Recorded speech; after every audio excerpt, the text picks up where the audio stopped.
welcome, everyone. That something exists at all is its nakedness, writes Lyn Hejinian.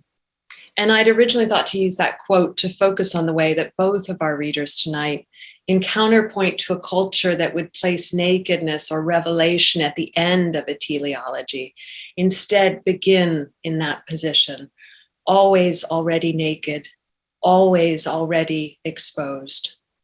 There is something so rigorously elemental in the nature of their texts, unpredictable, precarious, catalytic, and permissive. Like Smithson's earthworks, here language is built, not written.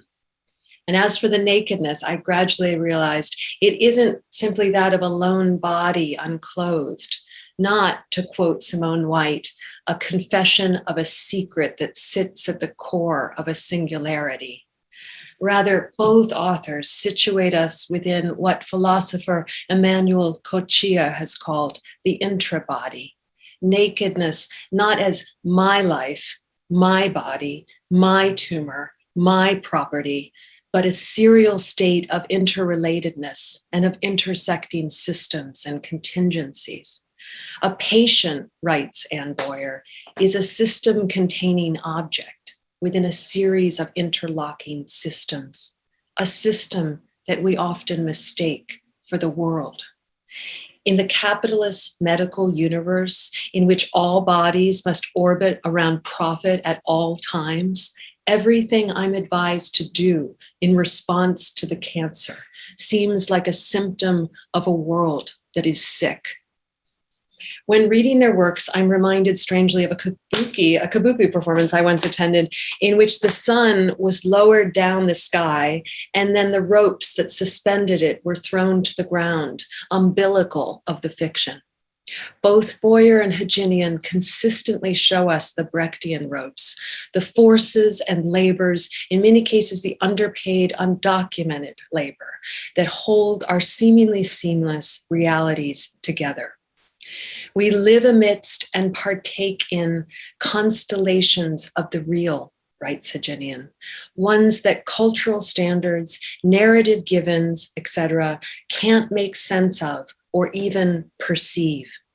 Elsewhere, she observes that we can send a rover to Mars or greet a stranger or experience a poem, as we will tonight, but wonders if we can return from these encounters with any information that doesn't align with the instruments and alphabets we brought.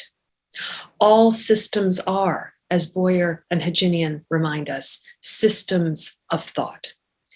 In The Undying, Boyer brings the same incisive attention to the nature of diagnosis, how it often fails to perceive the contingent socio and economic relations that mark each patient.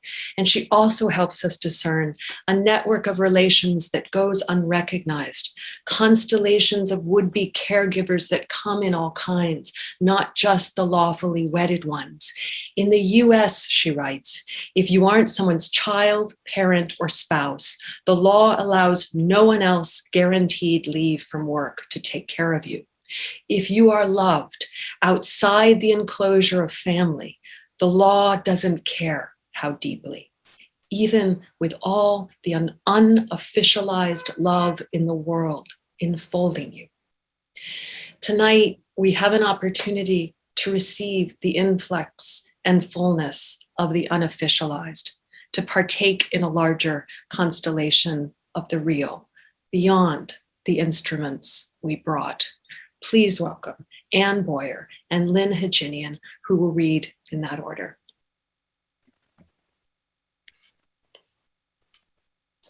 All right. Hi, everyone. This is actually my first Zoom poetry reading, so we'll see how it goes. Most of what I'm going to read tonight is new work. A lot of it's still in kind of undeterminate form. Sometimes I'll have titles and sometimes I won't. And some of it will be in verse, broken lines. Some of it will be prose. Some of it will be a bit of a narrative. But I hope it all comes together into an experience. So we'll see.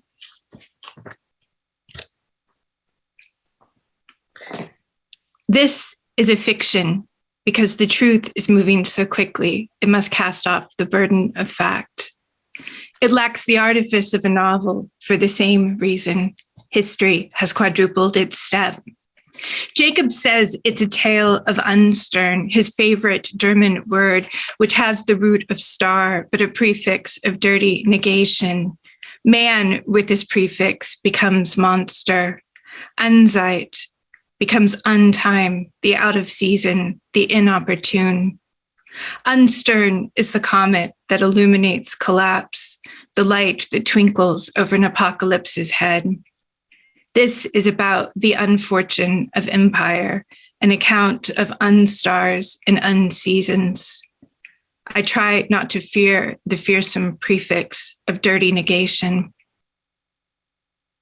And the problem with fact is the newspapers kept changing their stories. What reporters once wrote as facts are now erased, new facts where the old were, until one day flips over to the next and a new parade of facts is put in their place. Maybe none of us were meant to look more than once. Maybe the settled facts of 8:15 are for 8:15 readers only, the facts of 1:46 to remain forever the account of what happened to the world only for those who read the news at 1:46. We are perhaps the strange ones who click for a truth composed of the facts of 8:15 and 1:46 and 4:32. And by 5:22, it was all gone.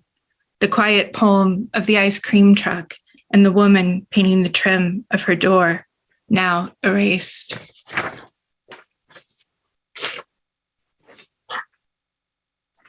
The terminal present.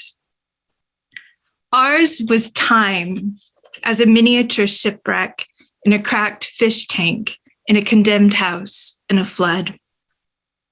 After the arguments, we put on robes and ran to the other side of the bench. The sentence? Guilty of confectioneering, guilty of scintillating fictions, guilty of parading vast unfreedoms under freedom's name. Time's clearinghouse had been burned to the ground. And then the preachers among us shouted, "Woe to we who live as both crime and punishment. Woe to the courthouse that is a museum. And woe to the museum that is a bank lobby. And woe to the bank lobby where the extinct wait in line, ready to collect on their accounts."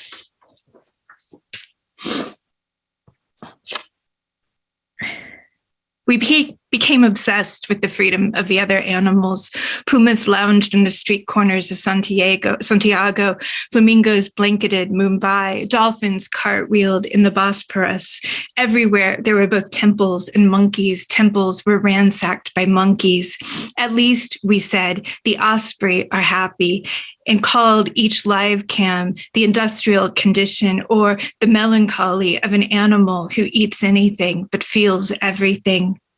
The big cats in the zoo, the small cats in our armchairs, the terriers and ferrets. We didn't want to lose any of them. We had already lost the black rhinoceros, the Japanese river otter, the Formosan cloud leopard, the dusky seaside sparrow. 15 million of the mink pressed their faces against the cages. Once gassed, they were stacked onto a flatbed truck, and one mink at the top of the heap, rested on its back, had turned as if it were a cartoon mink, deeply dreaming minkly dreams. The dead were still soft like that, French painting of the flood, the one that confuses catastrophe with orgy. So death, said Lucretius, was piled on death.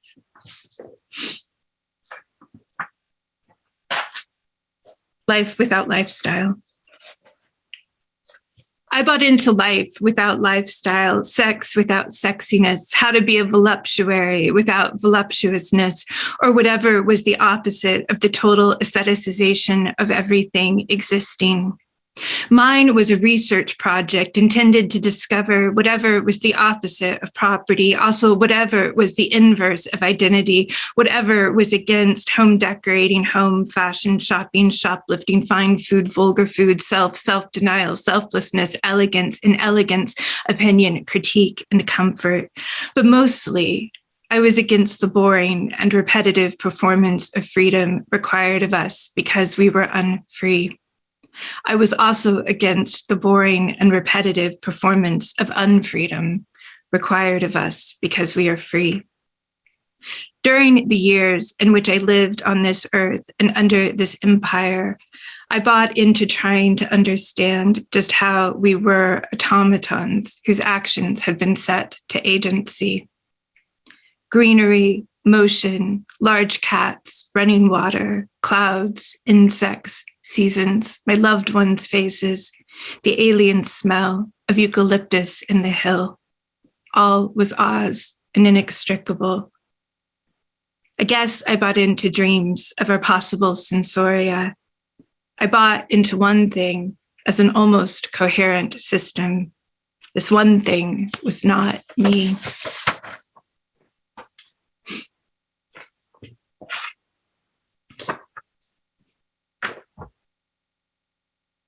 Ours was the mask of the Red Death as held on the raft of the Medusa. In the White House Rose Garden, the eugenocrats mingled, leaned close to whisper erotic secrets about rubber bullets, sniffing each other's cheeks for the lingering aroma of pharmaceutical stocks. After that, the president's head no longer matched in size to his body, and a fly landed on the white hair of an evangelical dad with pink eye. The fly remained there 13 years, vomiting once every 47 seconds. We stared a lot at uncrossed thresholds, and we stared a lot at screens. We watched aerial footage of a hamburger wrapper floating past a nail salon. We saw a pug in a TVAC suit and booties leading its human companion, also in a TVAC suit and booties, down an empty boulevard. Sometimes we saw a standing person fall to the ground. We saw piles of body bags in vestibules. Most of us haven't met a dream in months, only that word freedom, now a euphemism for death and quantitative easing, cried out in the dark. And we got no party, only a sinking ship and a lifeboat from which we're supposed to push each other. Our color story, Jeff Bezos, no contact delivery, and very boring doom. And we had already for years masturbated to screens, and now we had our dying relatives say their goodbyes to them. The cloud became the cradle for these fears. These fears included bioweapons, toilet paper shortages, microchips, unemployment, employment, and martial law. We woke each morning to enter all we were into the cloud's capacious being, and the cloud spread over all of heaven. The cloud's earthly shadows, the data centers grew hot with human need. The cloud held how we felt angry and how we felt ashamed. There were not enough metaphors for it, and all it was to us, so it went by many names, including the skewed account, the infinite repository, the final international bank of vindictive memory, Nimrod's reversal, the no mercy engine, bad collectivity, and the omega and omega. If we left our homes, we did so with our cameras ready, hoping to gather up and donate the last fugitive instances of our embodiment. And the screens on which we did this became the altar of the new gods, ones which we were only beginning in these early days to name.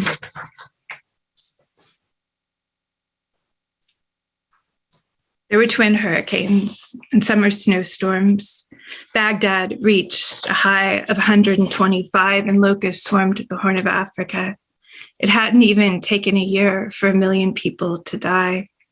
And there were no Elton John songs, no melancholy televised extravaganzas of grief.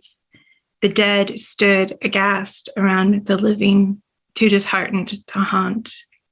And by the time the west coast of the United States was on fire and the sky had turned orange all the way to Great Britain, people had already begun to kill each other for new reasons, ones we had not yet invented before the virus had come. And perhaps it was a miasma moving across the land that caused our poor judgment, like whatever had inspired people with boats to line them up for a parade, biggest to smallest, so that the smallest boats were sunk in the wake. The rich got so much richer, the profit became unaccountable. Men in white trucks gathered in militias to hunt down what was never there. Hundreds of elephants in Botswana fell dead. A star 2 million times brighter than the sun disappeared from the sky. So the casual brutality of life as we knew it then still feels off limit to books. But I want to write down what happened to us, what it felt like to grasp for time in the ill-omened air of the year. It's not like I don't sound crazy. It's not like I don't inflame the paratactical present, the paranoid style perfected by contemporary poets and conspiracy buffs. We line up the moments, the next after the next, summoning for each a laser light show of flimsy connection. Like in the Himalayas, dozens of Chinese and Indian soldiers died in a full contact, barehanded brawl, tumbling over cliffs in a near dark slaughter. In New Mexico, militia members shot protesters at a conquistador statue. In London, artists projected Enjoy the Collapse on the Bank of England. And a year ago, Jacob and I were in London's Peckham Rye, where we put out his cigarette, climbed a tree, and flapping his arms like wings, enacted for me William Blake's first vision. Sauntering along, the boy looks up and sees a tree filled with angels, bright, angelic wings, bespangling every bough like stars. So I am writing this for the angels and the animals, for the aliens too, for whatever or whoever is 1,000 planets or aspects or epochs away. I don't think I could write this if I knew the reader was you. And in the beginning, industry was a god, which wasn't the first beginning, but it was an important one. And most knew he was trouble from the start. And we died by the millions fighting him, and his acolytes were few. They were against stillness and wanted to turn into his temple every inch of our earth. And I suppose I'm writing this down in case the others wonder how it happened, how the class that came to rule the world came to rule it, and what that all meant. If they wonder if we knew it would be bad, we did, but often not in the way it turned out. And if they wonder if we thought it would be good, we did, but this was honor among thieves. And if they wonder what it felt like, mostly what it felt like was this paraphrase from Karl Marx. People never actually know what the fuck they're doing. We desire a thing and act toward it, but the opposite of our desire moves through us to reach its end. The subject of history is chased toward the horizon, then gets snagged by the pants, climbing over a fence, legs dangling on each side. In other words, it's a sad dialectician who bleeds on both sides of the contradiction, which is me, which reminds me of my favorite quote from Hegel, all is doomed, or whatever, things that fall are rightly respecting the force of gravity, and modern doom is an anagram for good news. The namers of names will someday name this, whatever, we, the long centurions, Sharon's obol, Bitcoins in the mouth. Afterward. The problem was when we understood deception to be the entire content of the predicament. We'd been taught about puppets and puppeteers, about walls and benches and chains, about the misalignment of song and its object, about fire stokers and escape. And I know some of you have been hung up for like 2,000 and some years, but the real story wasn't this or that lie. It was a need for a slow, careful pursuit of better shadows, what you can see in the still water and what you can learn from the light through the trees. What if the sun then said to the fugitives, the truth is actually beautiful. To love me, the sun said, is also to love the dark.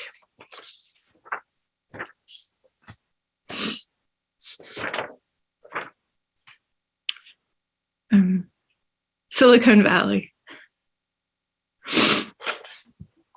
These dreams, which anyone could accuse of being the vulgar reduction of happiness into the pleasure a person feels on a swing set whose chains are made of melted warheads and Rolexes, were dreams that allowed technology the possibility to make its amends. Every new tool could be an outrage of pleasure. Not sullen machines once broken by and breaking the weaver's hands. And no one would chop a soul into quantities or throw away any respirating whole. The people's data centers sparkled in that sunlight, singing in the cryptosyntax of the multiverse. And there are those who believe these dreams are those of the doers of good. But we who have such dreams know the facts. We are not the doers of good, only the unrequited lovers of it.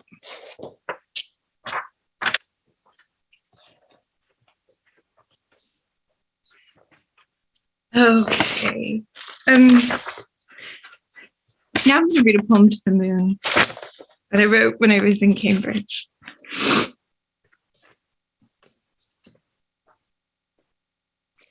Ode to the Moon in the era of the war of everybody against everybody for the mere preservation of life. This moon is super. #1 moon, best moon ever prize, awarded each to the same moon, same face, same orbit, same uncontestable body, same superlative moon eats moon world. But the moon does not have to be super for us to love it, no better than an average moon hanging there in the common sky.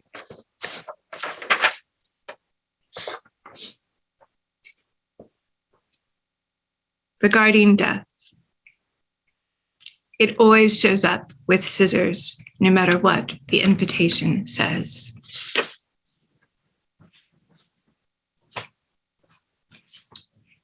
And finally, I'm going to read this little fable thing. It's a fable within a fable about the soul. Of the soul's many legends. Of the many legends told about the soul, it is perhaps the most ancient of them that tells us one might find a soul wherever a person refuses to make a false confession. The soul keeps the screws turning even when the tortured knows how to make them stop. And this is not because the soul loves the turning of screws, but because the soul is indifferent to screws turning bodies, tortures, opinions, and prisons. The soul, the feral child of truth, is that which is ruinous, and that despite what everything else wants, it so often just does what it likes. And there are the partisans of soullessness, as the soul is the organ of refusal, and refusal is so often mortally inconvenient. These partisans are not entirely without their point. An exhaustive search of the records on the question, why compel another person to confess to what is not true, yielded only Augustine of Hippo's letter 93, in which he retracts his former position of reason persuasion in favor of a new one of violently coercing heretics. He had a simple argument. Coercion works, but not always. This is why those with robust souls so often prematurely leave the earth. The first half of the 20th century involved an international flourishing of life-stacking protestations by inconvenient souls. In response, consent itself became the object of diabolical innovations, and if this didn't work, there were cunning new technologies of forced labor and mass death. Almost anyone became willing to say almost anything. The souls fled the earth, the machines remained, and it would not be entirely wrong to call the current arrangement of life a self-perpetuating memorial to the eradication of the soul on earth. And as we, the investigators, were born only among the technologies of eradication, when whatever was formerly known as a soul showed itself among us, we were embarrassed. It was prodigal and it was confusing. Whenever it left us, we tried to forget. There were a few among us that didn't fear it, for its momentary presence burdened us with its absence's weight. And when it appeared, we had inconvenient urges, like wanting to die at the thought of going to work.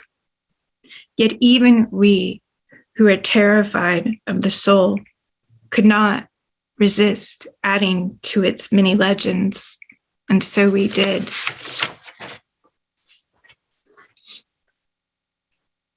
As our horns went away when the devil grew bored, and as our tails disappeared when unambivalent joy did also, and as the tiny wings on our hearts atrophied from philosophical neglect, so it is that in the history of all hitherto existing society, every organ in a new order must prove itself of use.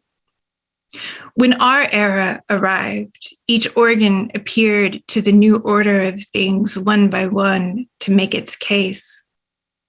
The liver bragged of its capacity for poison. The eyes were the uncle of greed.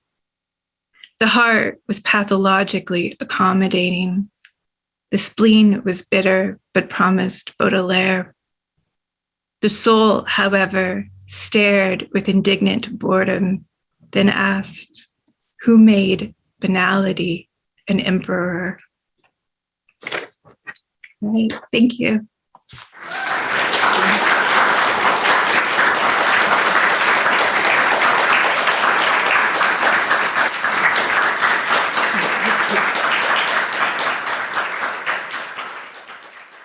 That's going to be a hard act to follow. Thanks, Anne. I was curious to see who is at this reading, and I thought, oh, I could look, and then I got so interested in everything that you were reading that I never looked. But so hi, those of you I know, and hello to those of you I don't know. I'm going to read from 3 works. The first is called A Human of Mars, and it appears in a book of mine that came out in 2019 called Trilogy. All the poems were written during the Trump campaign, and then immediately after his election. This was in the advance of Trump's getting elected, and good riddance to him now. A Human of Mars. I am a human in the absence of others, of a yet better red. Omniscience is violent, infinite. There are no straight lines except those I make, and I do this rarely. I don't foresee that I'm here by choice or of necessity.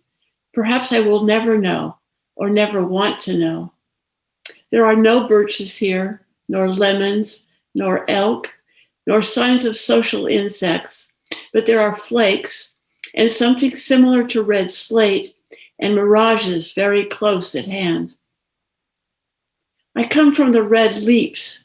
That's what I called the first new place, and now I'm calling another. Everything new comes at me and with me. It is nothing but flame, and all one flame, or none and the same. This world has a red edge. That might be lit by candle wicks, then cigarettes, headlights, blasts and flares, red arts, red candies, red controls.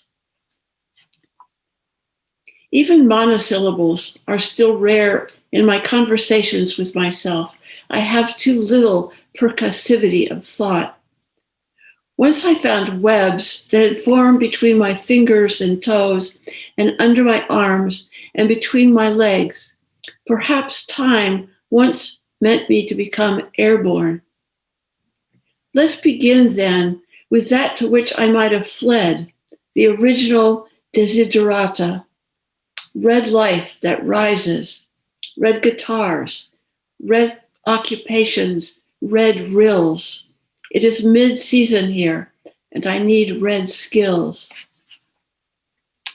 I am not like a soldier, nor like a beat. Similitude here is inconsequential and best abandoned, as I am, yet to come. War fever has yet to go elsewhere, with peace chasing after it, crossing a mile and then an X mile, but imprecisely. There is no overcoming radish, lurching diphthong parachute, military cinema parcel, packaged snarl. Time transits the bustling abyss. Music isn't impossible when it's happening under the velocity of a solar shout, so gusts of xylophone quaver have shifted my hair. I don't live in comic melancholy. I'm choleric. My mechanism is evolving from the ovulation of rubies. My intellect generates rubrics. Human of marvel, human of markets, human of marble, almost human here of eggy bones. Of what use will be cock and cunt? They're cavernous, decorative, extrovert. My brain is brick. I must begin as a biographer of a paramecium, then be a biographer of an onion. My day is 24 hours, 39 minutes, and some seconds long. I don eyeglasses, yellow tinted, and everywhere see citrus. A comma brings me to a full stop. Curling back, it turns back, surveying the path surreptitiously, or preparing to put down a root. Everything has a future, but eventually not as itself. Arise, rice. I tend a rose and I. Reality is composed, uncomposed, composed, no ant for itself, beetle through compost, king, queen on the heap, reality a hop. Cherry trees without me, and I without a kumquat tree. Now other things must be acknowledged. A magnificent black mare, a crow of many trades, a white and orange kitten who knows all the songs and is a first-class mimic, a peach, a flea, a good credit rating, the Google Map app. The riddle persists. Who am I? The next work I'm going to read from is a work in progress that I didn't mean to write. I didn't mean to start it, and I don't mean to keep writing it, but I keep doing so. And the one thing that I could say to its credit is that I have no idea where it's going or what's going on some of the time, which is a new adventure in poetics for me, I guess. The title is Fall Creek. Long hawk the protest procession catches the wind, made memories macadam for a chant, a song, an attic to a facade, under the claws of the bird prong without concession, ringing pansyllabic hieroglyph from sky, or is that time it's in, or out of, sink, if sink there is, or was, or could be, long on thee, or an horizon, sun up and down, dark on and on, as life continues, ending with urgency, a predatory subjectivity feels drawn between banks from higher grounds, down like an infant sliding from a gravid mom, awash with inexperience of pyrite in the rocks to come, and milk moss past in an inconclusive rush to bitter judgment, an eclipse of sense, of love, of water bubbles rising from my human arm, yours, under your innocent human hand that argues with our thin but milky wanton skin, and river refueled, refilled, refigured, remembered, crisp, and cold as a Gravenstein, that Antarctic of apples, in shadows and green ales, with authors upstream, with ideas nothings at the head, in clock time, crossed by a low-flowing harrier, over minnows in the shallows that cling to an eddy, the whole of their story, but only theirs, without relevance, at greater depth to sand or sediment from other histories, unused or long dead, and rippling with laughter as malcontents with power at the city gates never would. Thought trails the isolation through streets of the post-social city to be untriggered, naked, and unavailable with every face a facade. Ha! Swings the creaking boot of helio-feminists, xeno-martyrs, kaleosophers through semantic density from no discernible source, accepting and dispensing facts and fictions done in birds, cats, pebbles, horses, moss marks, and worm lines in black on rock, creaking current precipitates of time and tension, behaving without warning at line surge arc and leveling ripples over meter bellies of everything desired, now flat as fear, out of time, empty bed, empty banks, blank facades, in dialogues mumbling with ambivalence, creaks, repartee, all precedents may predict,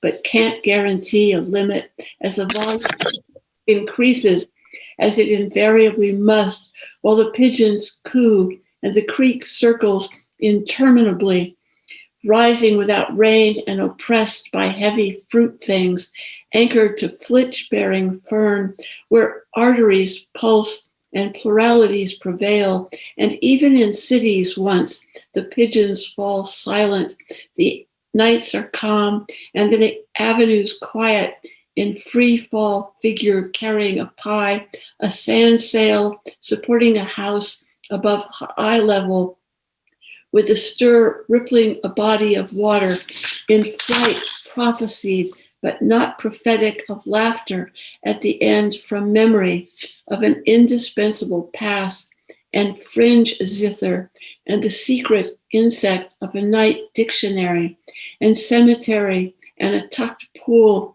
and fissured fingers of a dry winter, and appetite for salted figs, and a microscopist line drawn, as here, with lively emptiness to the waning roar of protest, fan fiction in its winging overflows, while favoring the father of history, meaning reflection of window on lip of cup to a street pigeon's coo, pursuing business with oracular giddiness through the eyes of the father of lies, to undermine by rollicking complex cellar painters in a contentious embrace, swinging the moving pen in the rain, that means brain, aka absurdity, as students, workers, mothers, and pinto ponies petition for access to the portage, seers had seen in signs from the auguring hawk, whose augmentations raised the flickering honesty of the ride, that means tide, aka birds of prey, with techniques of fascination detached from certitude and prose as steam frosts the lid of the rice cooker, and minnows swim in a pan awash in contingency mid-transmigration from worm to girl to boy to bird via dandelion, lemur, limestone, and nematode, and so on and so forth in a tub full of suds, soaking out pain till the kitchen timer tolls and mice come out to stop a war. Comes the moment of combination, whee, jabbing at the improbable pulse, bitchin' massive data, water, a phenomenal jetsam raptor, feather, bubble, orange peel, gum wrapper, moss scrap, latex glove and gutter, and fallen autumn leaves of literal life in a moving image bit, no matter what by bit, as every polis argues, under tutelage of the upsiders with deviltry and breasts, the number of bubbles separating stones of the optical toy, once known as Rock of Virgins, then as Rock of Man-Eaters, crowding the hallucino-grammatical riddle currents, adumbrated by rain on skepticism, watering fawns, and sheer hypothesis a feline weaver, if in praising the prowling cat, one mentions in resolution the spilling hawk and burning couch melts, lost, or is it puzzled power to the north, a cult of pigeons, shitting shamelessness from the eaves, devoted to creekside horsemanship, moving people, the abusive word that does exist and does by their ignorance disgust, to folioform reticulations of the experience, a chattering sickness, self-revealing wrinkles, and turns the inhabitants to stone facades. As Herodotus to history rides easy atoms of non-combative liquidity, whose unforeseen linkage, born with weeping atoms, the woman weeps, the fall that must have started.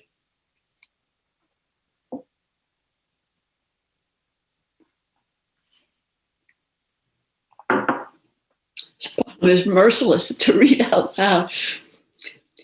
Protest on beat impotent, so they say, importunate, as avid in time, the time plowed to hand is troubled, struck, and handed over to a brimming, drumming kid, drawing one's sensation from another to drawing another iota of understanding air, running its roots, drawn by worms in a downdraft and carrots, with constant references and chants, human-headed trout, and rain down the creek fitted like a woman with interstitial shadowing parts, and purposeless but clawed instead of lipped regularity, limbs, wing wandering among contending forces, not to be deemed in a circular solitude, a delivery system deemed lyric, but a blue gut, sound slip, booted strap slut, so deal with it.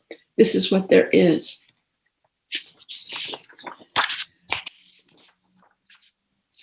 And finally, I'm going to read a poem called The Future. Let's have more noise. The future is going to take a drubbing. Communications will have more and more resounding powers. Let's prepare to unmask, take deep, dark breaths, and produce our messages, the strong impressions that will leave behind for other ears and eyes to find, to express the power of the will and the ultimate and inevitable surrendering of it, and yet another rush of adrenaline with some crazy concertinaed sense of human usefulness embedded already like a window in a wall. Let's admit the call of roosters, talking toys, jets, singing cell phones, wind roaring through the uninfected pines. Open the window. That is the window, a fantasy future, vertical and set like a looking glass at rest against the innocent sheetrock amid the mnemonic post-its and paw prints beside last year's calendar and this one. A return to surrealism is inevitable, some intensely sweet yet unsentimental raison d'etre. Climate can serve a character forming and character testing or character expressing function, logical, argumentative, with subtle gradations, somewhat demanding, sometimes luminous. But drones and viruses in their sequence will come through it like congruent triangles from a heavy round wooden pre-sliced birthday cake, and balls of fur with appetites and hooks and spikes gyrating in pursuit of trade winds and migrating birds while we'll be forced to remain in place. Perhaps we'll read Bleak House again, watch poker on TV, knit scarves, carve whistles out of fur, and on Mondays, pay our bills. Weekends will occur no matter what. Courageously, we'll follow the dialectical zigzag of despair and curiosity. Will there be a term for that? A non-metaphorical phrase meaning to sink one sound into another? And in such a way as to send each momentous, timid, present, meaningless moment out? In the outspread present of the future, we'll remember dreams witty as seeds, bursting from the imagination as it's brushed, or perhaps bashed by experience. They'll dart into reality, intricately designed and spinning with possibility, occupying randomly assigned locations and waiting for the future to include us, seize us, or see us in what will be an I love you all context that will have wrought. The imagination, like a goat, goes foraging for future. Rumors will fly, like flimsy paper models running with black ink of what's to come as the torrential rain comes down. We all know artists stimulate impossible futures, their blue light to be reflected on a patch of wall just above a golden orb spider in its web outside the window that will wrap a poor insect in silk and then suck it dry some summer night immodestly on the spot. Just like a circus audience during the trapeze artist's act will watch intensely, transfixed by a sense of responsibility for the outcome as yet unknown and for the fate of those performing it. We'll have lost all knowledge of nonchalance. I'll be lounging beside one of the concrete pillars, peering into the faces of pedestrians. Think of all the fun that's been lost and filed away. And knowledge is not boring. Know-nothingism is what's boring, prompting humans to drop their masks and wheel their carts into the middle of the supermarket aisle so that no one can get by while they stare at products as if they've never seen anything like them before, and we collect beads of sweat. I'll catch a fellow shopper's eye. There's more than love at work hiding pain and anger. Yeah, she'll say, 'cause of the fascists and shit. I'll say, but they'll never really win. No shit, she'll say. Thank you.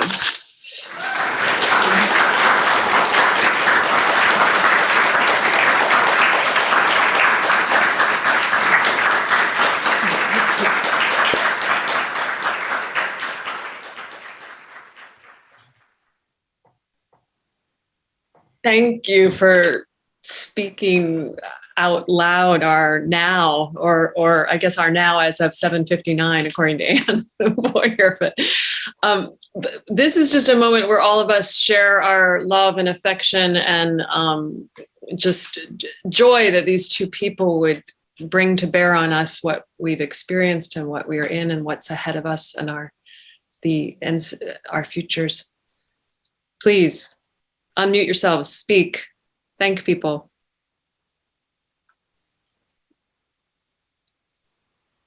Oh, come on, folks. Unmute. Thank you. That was fantastic. Okay. Thank you so much to the both of you. That was so good. Thank you so much. It was tremendous. It was tremendous. Boy, did I enjoy all of that. The places I went. Oh my goodness. Just great to hear. Good work. Thank you, Lynn and Anne. Well, thank you. Thanks for being here. Both readings were a great blessing. Thanks, Ruth. That was really wonderful. And you're both kind of personal heroes of mine. So it was really great to see you read. Thank you. Sam, you had such a great way of sort of articulating these kinds of conjunctions of like the cloud of unknowing. Here. I don't know. Okay. I'll send your conjunctions to Lynn and Anne so they're aware of Sorry? it. I'll send your summaries. I thought they were really spot on to Lynn and Anne so they know what you were sharing in the chat. Thank you so much. It was really wonderful to be able to tune in from so far across the world. It's such a horrible and weird time, but it's, things like this, I think, help us connect in a really beautiful way. So thank you so much for this. Thank you. I thought it was particularly vulnerable of both of you to share really new work, just work on the verge. Could you just say for a minute, you were saying, Lynn, how merciless it was to read it, like just the physicality of how dense the language was that, did you learn something from reading it that you'll never read it again or something? No, I was More water. I was afraid I'd hyperventilate. But it's just that the syntax allows it to keep going, and I want it to be like a creek. It is like a creek. If I have a compositional proposal for myself, it's to keep it flowing and letting debris fall into it.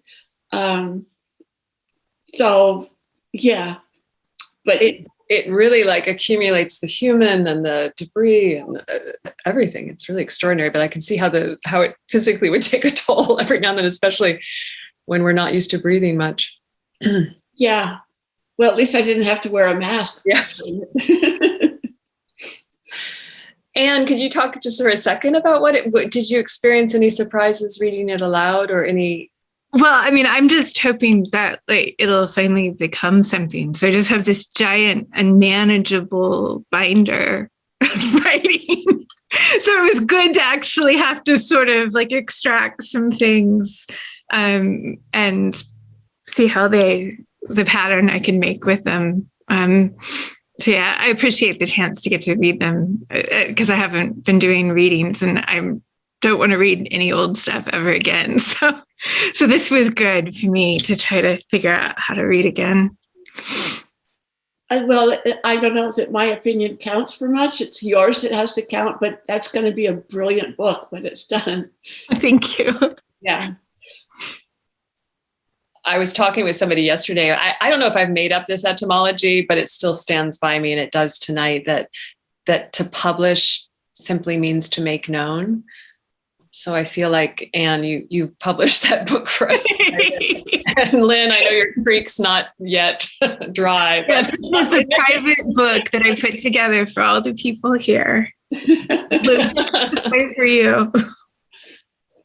I love that line by Bob Kaufman, the public secret or something, the public secret something. It's like an adjective. So it's, this public secret text that you read us. Please keep sharing, everyone. We want them both to feel that full flood of the unofficialized love I mentioned before. Just say hello from wherever you are.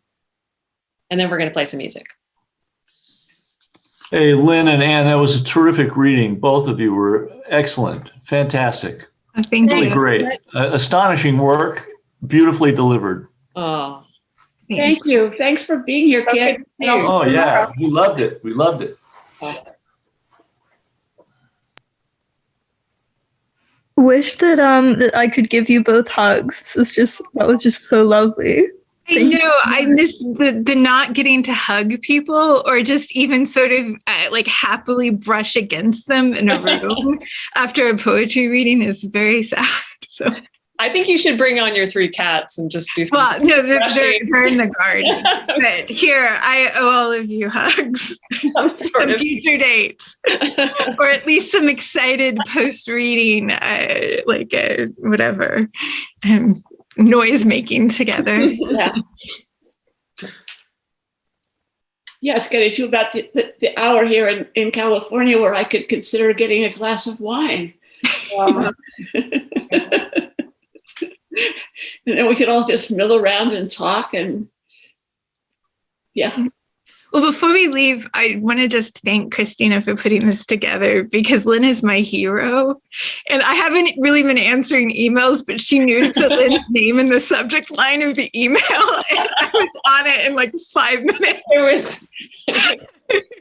I could not restrain myself from that email. Well, I mean, the admiration is mutual and reciprocal. No, definitely. Yeah. Well, I don't know about anyone else, but I personally have just been like guided by these 2 authors during COVID. Their books have really like physically accompanied me and come unbound by the very nature of having just opened them so frequently. So I just feel a great indebtedness to what you've offered us. Well, thanks for inviting us to offer it, Christina. And thanks, Mary, and thanks, Paul, for all your technical and logistical help and presence. Of course. Does anyone else want to say anything before we ask our authors to pick an outro tune that we can all dance to as we leave the meeting? So we're going to surprise you with what was chosen. But if anyone else wants to say anything before we sign off, please speak now. Can you all hear me? I'll say something really quickly. Just thank you to the both of you. This was not unexpectedly brilliant. It was expectedly brilliant, I want to say. And I also just want to say hello to Lynn, who I saw read in Paris. Yeah. At your symposium. And I actually recognized some of what you read tonight, which you read from at the symposium as well. So it was really refreshing to hear some old work and some new work. It gave me a sense of like continuity since I saw you pre-pandemic, and then here we are.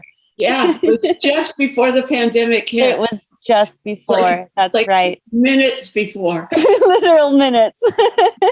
Anyway, it's great to see you again. Yeah, Thank good you to so see much. you. Thank you so much for reading, Lynn and Anne. It was really beautiful. Yeah, thank you. Bye.